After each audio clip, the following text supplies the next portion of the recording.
Hi everyone, in this video I'm going to show you how you can add a favicon to your Squarespace website. If you haven't already got a copy of my Squarespace website checklist, I will leave a link in the description box below. You can grab your copy for free and tick off all the steps as you build your website.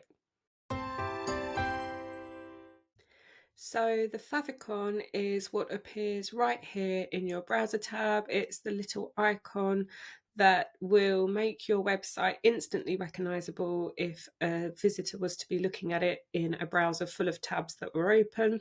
The Squarespace default favicon is this grey cube, and that's just on brand to Squarespace. And if you don't replace it, that's the favicon that will appear on your website. So we do really want to update it so that it's on brand for us. So to do that, we are going to first hit the / key and search for favicon and click. And just here is when you can add your file for your favicon.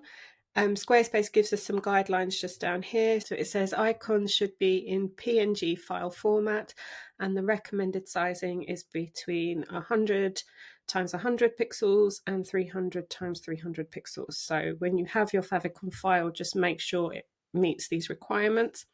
And if you've got yours ready to go, you can just drag and drop it in. So I've got mine here. And that's it added in. If it didn't meet these requirements, that would come up with an error message. So it would tell you that something's not quite right. So you could go and change your file before you uploaded it.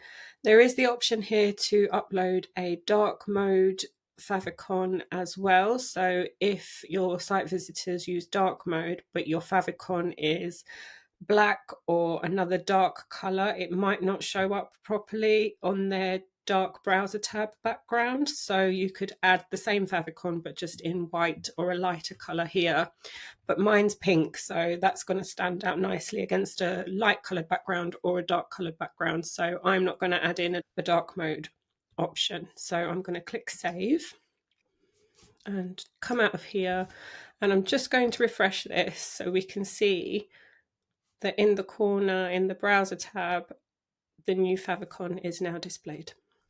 If you found this video useful, please remember to give it a like and subscribe to the channel so that you don't miss out on any other Squarespace tutorials. Thank you so much for watching, and I wish you all the best with your website.